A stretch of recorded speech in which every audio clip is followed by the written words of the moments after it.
kebenaran terancam,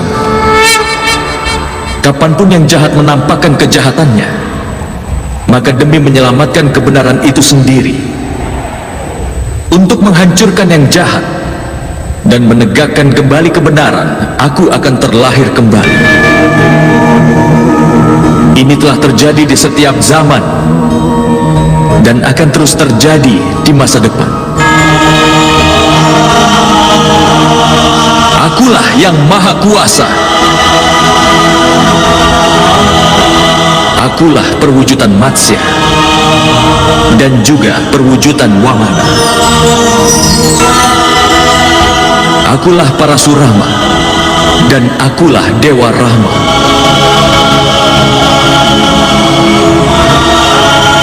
Akulah Brahma, Wisnu dan Mahesa. Akulah Saraswati, Kali dan juga Laksmi.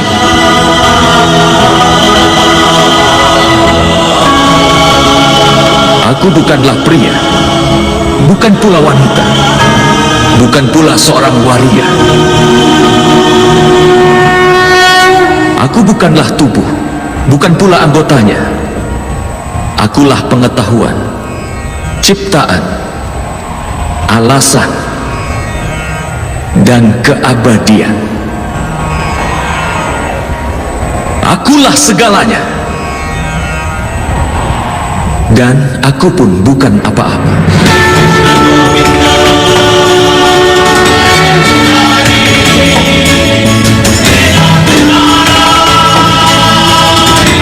Ini telah terjadi di setiap zaman dan akan terjadi di masa depan. Ketika kau merenungkan keberadaanmu, kau akan menemukan dirimu sendiri terhubung denganku. Dan kemudian, sepertiku juga, kau akan menemukan dirimu dalam bentuk yang maha kuasa. Tetapi untuk bisa mencapai posisi itu, sangat penting agar kau mendedikasikan dirimu sepenuhnya padaku. Apa yang kau maksud dedikasi, Madawa? Itu adalah keadaan di mana pikiran manusia menyerah pada semua keinginan hingga tidak membuat dedikasi untuk diri sendiri, dan tidak juga mengambil sumpah orang dengan cara kerja yang diberikan kepadanya. Pada kenyataannya, kalau kau mulai mendedikasikan dirimu untuk seseorang dan kau melakukannya sendiri, pikiranmu, akalmu, pengetahuanmu, keinginanmu, emosimu, dan segala sesuatu yang kau miliki kepada seseorang, maka komitmen tersebut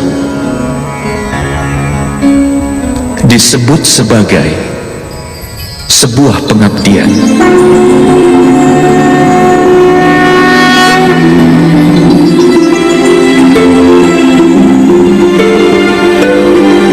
Seorang istri berkomitmen untuk suaminya. Prajurit berkomitmen pada panglima pasukannya.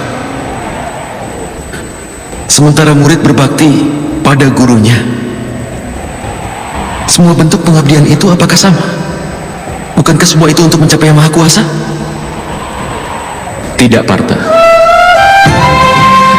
Ketika seseorang berbakti untuk sesuatu ataupun untuk seseorang, itu tergantung acuannya. Dia tidak meninggalkan ruang untuk keraguan atau pertanyaan pengabdian terhadap seseorang. Yang jahat bisa membuat orang menjadi memfitnah.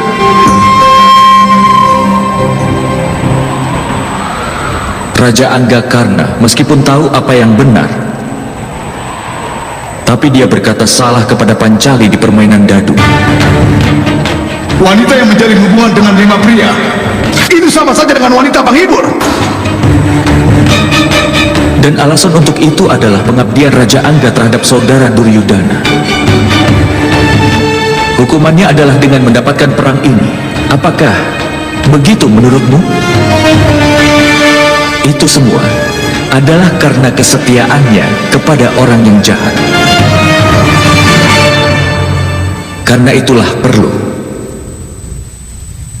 untuk mendedikasikan diri pada apa yang benar, yang membuat manusia menjadi benar. Hanya penjahat yang dibelenggu dengan rantai yang terbuat dari besi. Lampu candi diikat oleh rantai yang terbuat dari kuningan. Kemudian juga ada rantai emas yang melingkar di leher kita sebagai sebuah hiasan. Kesetiaan terhadap suami, terhadap guru dan teman, itu hanya beberapa bentuk kesetiaan, Partha. Tapi yang disebut kesetiaan sejati adalah kesetiaanmu terhadap yang kuasa.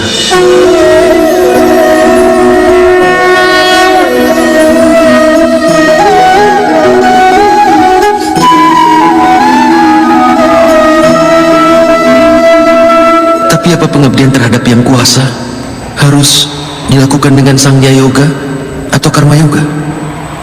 Karena Sankhya Yoga, manusia tahu bahwa mereka hanyalah jiwa. Dan karena Karma Yoga, mereka bisa membebaskan diri dari ikatannya. Dan karena pengabdian hingga manusia mengetahui wujud yang nyata dari Yang Maha Kuasa. Dan manusia juga bisa mengetahui tentang arti keadilan dari Yang Maha Kuasa. Manusia berada dalam lingkaran hidup dan mati, hingga demi mencapai kebahagiaan di dunia dan pengetahuan, manusia pun mengabdikan dirinya untuk Yang Maha Kuasa, yang menjadi tujuan utama dari semua jiwa. Maksudnya, tubuh manusia ini tidak ada nilainya, Madawa? Itu pasti bernilai, Partha. Tubuh manusia menjadi media bagi manusia untuk bertemu dengan Yang Maha Kuasa. Antara kematian dan juga reinkarnasi, di mana pengetahuan akan jiwa tetap aktif. Dengan segala pengalaman, pengetahuan, dan belajar dari kehidupan yang sebelumnya, jiwa pun menjadi bagian dari tubuh yang baru. Dan ini hanya terjadi ketika dia menjadi bagian dari tubuh manusia itu sendiri.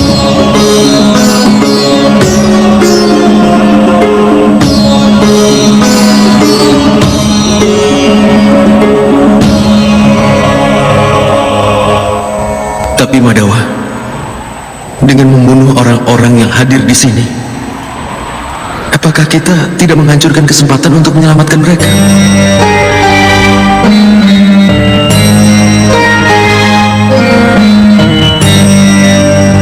Musuh-musuhmu telah melewati batas-batas kebenaran, Partha. Kejahatan telah menjadi sifat kedua mereka. Keselamatan bagi mereka tidaklah mungkin.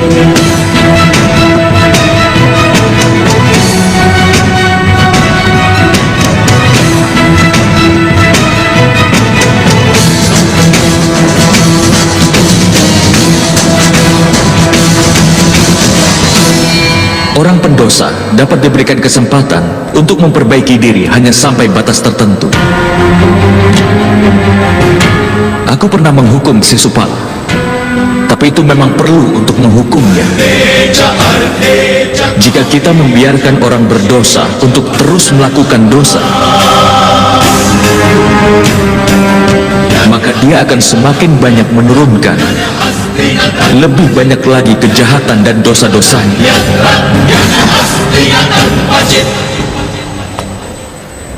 Tugas orang baik adalah menghentikannya melakukan kesalahan lagi.